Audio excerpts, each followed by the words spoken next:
Hello friends, welcome back to my channel. আজ আমি তোমাদের সঙ্গে শেয়ার করব বাঙালির একটি জনপ্রিয় রেসিপি মোচার ঘন্ট। প্রথমে আমি এখানে মোচাগুলোকে কেটে নিয়েছি, সুন্দর করে ধুয়ে প্রেসার কুকারের মধ্যে আমি এবার সেদ্ধর জন্য বসিয়ে দেব। দিয়ে দিচ্ছি পরিমাণ মতো জল, আর দেব সামান্য পরিমাণে নুন, হলুদ গুঁড়ো দিয়ে একটা ছিটি দিয়ে আমি মোচাগুলোকে সেদ্ধ করে নেব।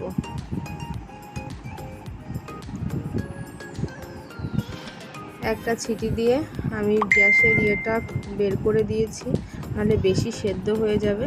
এবার আমি তোমাদের দেখাচ্ছি, দেখো কি সুন্দর সেদ্ধ হয়েছে মোচাটা।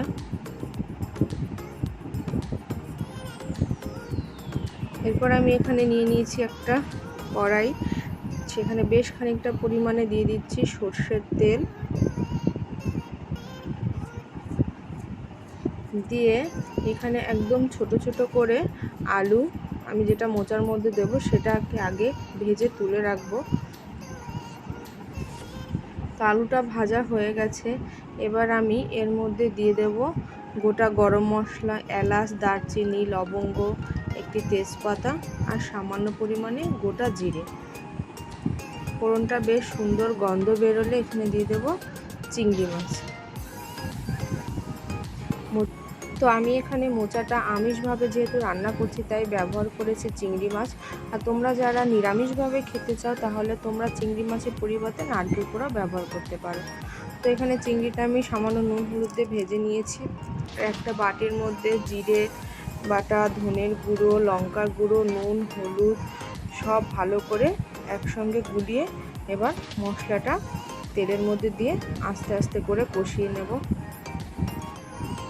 বেশ সুন্দর করে যখনই তেল ছেড়ে যাবে তখন আমি যে সেদ্ধ করে রেখেছিলাম যে মোচাটা, সেটা এরকম হাত দিয়ে একটু চটকে দেব, বেশি না, হালকা চটকে দেব। তাহলে কি হবে, মোচাটা খেতে ভীষণ ভালো লাগবে। দিল আঁচটা মিডিয়াম রেখে সব বেশ সুন্দর করে মোচাটা মশলার সঙ্গে কষিয়ে নেব। তো বন্ধুরা, তোমাদের যদি আমার এই রেসিপিটা ভালো লেগে থাকে তাহলে বাড়িতে একবার হলেও ট্রাই করবে। এবার আমি এর মধ্যে দিয়ে দেব ভেজে রাখা আলুগুলো দিয়ে বেশ সুন্দর করে মিশিয়ে নেব। এভাবে বেশ খানিকটা সময় ধরে মিডিয়াম রেখে রান্নাটা করব, তাতে কি হবে, খেতেও ভীষণ ভালো হবে। আর এবার আমি এখানে দিয়ে দেব স্বাদ অনুযায়ী চিনি।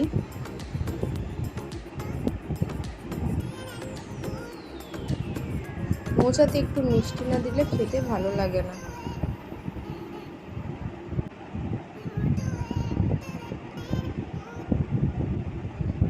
এরপর আমি এখানে দিয়ে দেব 2 চামচ মতো গরম মশলার গুঁড়ো, আর দেব 1 টেবিল চামচ মতো ঘি দিয়ে সুন্দর করে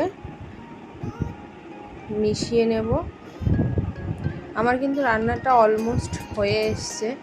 এইভাবে সুন্দর করে মেশানোর পরে ঘি আর গরম মশলা দেওয়ার পরে আমি বেশিক্ষণ আর এখানে রাখবো না, তাহলে গরম মশলার ঘিয়ের গন্ধটা চলে যাবে। তো বন্ধুরা, আমার এই রেসিপিটা যদি তোমাদের ভালো লেগে থাকে তাহলে অবশ্যই আমার চ্যানেলটা সাবস্ক্রাইব করবে, লাইক করবে, শেয়ার করবে, কমেন্ট করে আমাকে জানাবে, আর বাড়িতে একবার হলেও রেসিপিটা ট্রাই করবে। তো আমার মোচাটা অলমোস্ট হয়ে গেছে। এবার আমি এটাকে পরিবেশন করব।